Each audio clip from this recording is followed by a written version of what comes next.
কয়েকশো কোটি টাকা খরচ করে তিনি তার পাঞ্জাবিটাকে বানিয়েছেন বিয়ের।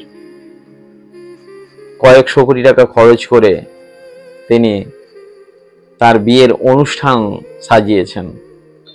হয়তোবা সেই ক্যালকুলেশন আমাদের কাছে নেই।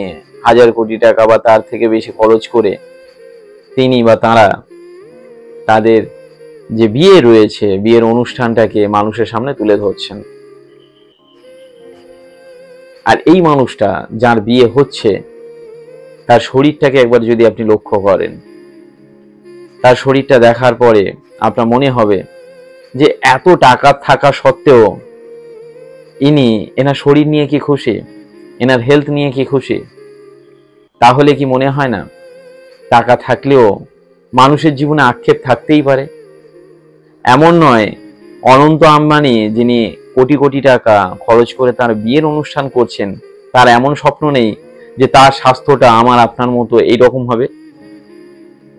কিছুদিন আগেই সোশ্যাল মিডিয়াতে দেখেছিলাম বা খবরে শুনেছিলাম বা নিজেও চোখে দেখেছি ফটোতে বা ভিডিওতে, যে তার সুন্দর চেহারা তৈরি হয়েছে। তিনি সার্জারি করিয়ে তার চেহারাটাকে সুন্দর করিয়েছেন, কিন্তু তারপরেই আবার যেমন ছিলেন তেমনই হয়ে গেছেন। বরং এবারে আগের থেকেও খারাপ লাগছে, তার শরীর বা হেলথ আগের থেকেও বাজে টাইপের লাগছে।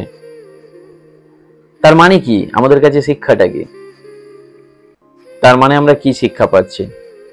যে আপনি যদি অনুশাসনের মধ্যে দিয়ে না চলেন, তাহলে আপনি যতই বড় মানুষ হন না কেন, প্রকৃতি আপনাকে ছেড়ে দেবে না। অনুশাসন আমাদের জীবনে একান্তই প্রয়োজন। অনুশাসন যদি না থাকে, তাহলে এই প্রকৃতি, এই পৃথিবী আপনাকে আপনার আসল যে প্রাপ্তি রয়েছে সেটাকে পাইয়েই দেবে। টাকা থাকতে পারে আপনার, কিন্তু আপনার অনুশাসন না থাকলে জীবন আপনাকে সম্পূর্ণ স্বাধীনতা দেবে না, সম্পূর্ণ শান্তি দেবে না, সুখ দেবে না। আমাদের অনেকেরই মনে হচ্ছে যে হয়তোবা তিনি আবার সার্জারি করে তার আগের ফিগার, একেবারে শুরু নয়, যখন সার্জারি করে তার ফিগারটাকে সুন্দর করেছিল তেমন করে নেবে। কিন্তু দুর্ভাগ্যবশত যে সার্জারি করা হয়েছিল সেটা যতই টাকা দেন না কেন সেটা আর কখনো সম্ভব নয়। ওই একই শরীরে আবার ওই একই সার্জারি করা সম্ভব হবে না। তাই এই পৃথিবী সবাইকে সবার মতো করে খুশি রেখেছে।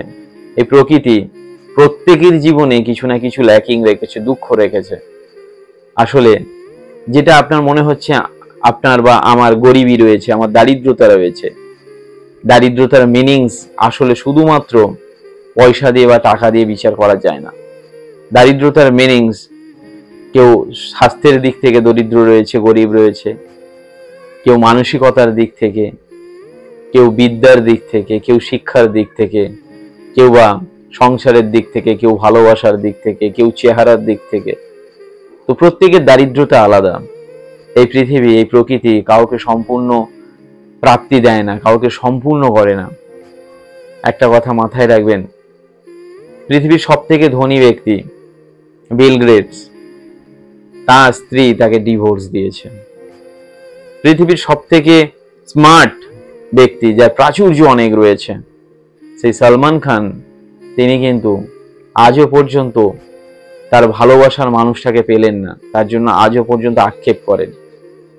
পৃথিবীর সব থেকে হ্যান্ডসাম, সব থেকে সুন্দর যার চেহারা, ঋত্বিক রোশন, তাকে তার স্ত্রী ডিভোর্স দিয়েছেন। অর্থাৎ প্রত্যেকের জীবনে কিছু না কিছু আক্ষেপ থাকবে, প্রত্যেকের জীবনেই কিছু না কিছু খারাপ লাগা থাকবে। এই খারাপ লাগাগুলোকে নিয়েই চলতে হবে।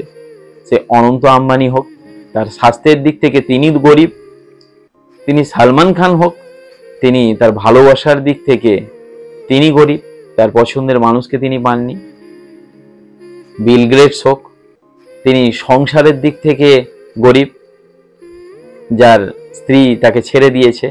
রিজন পরে আপনি ডিসকাস করবেন। কিংবা আপনি ঋত্বিক রোশনকেও যদি দেখেন, তাহলে জানবেন তিনিও কোথাও না কোথাও থেকে গরিব রয়েছেন। অর্থাৎ জীবন কখনো সম্পূর্ণ হয় না। আমরা ভাবি জীবন সম্পূর্ণ হবার পরে আমি সুখী হব, তাহলে এই জীবন চলে যাবে, আমাদের সুখী হওয়া এই জীবনে আর হবে না। তাই কিছু ঘাটতি থাকবে আর কিছু প্রাপ্তি থাকবে। ঘাটতি আর প্রাপ্তি নিয়েই আমাদেরকে এগিয়ে চলতে হয়। যদি আজকের আমি আনন্দ করতে না পারি, যদি আজকের দিনটাকে মনে হয় এটা বেকার দিন আছে, ওটা পেলে তারপরে আমার জীবন শান্তি পাবে, আনন্দ পাবে, তাহলে ওই দিনটাও যখন আপনার বর্তমান হবে, যখন ওই দিনটা আপনার সামনে আসবে, তখনও তার আগের দিন নিয়ে ভাবতে থাকবেন বা ভাবতে থাকবো আমরা যে তখন মনে হয় সুখী হব।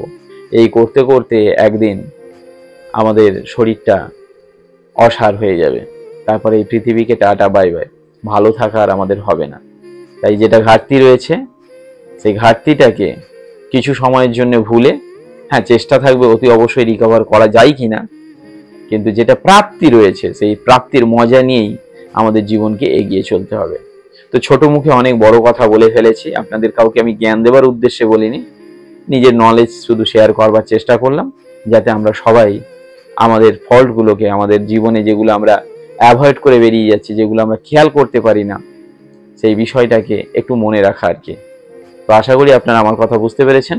যদি ভিডিওটি সঠিক মনে হয় তাহলে আমার জন্য কিচ্ছু করতে হবে না, এই ভিডিওটিকে আপনার লাইফে কাজে লাগান।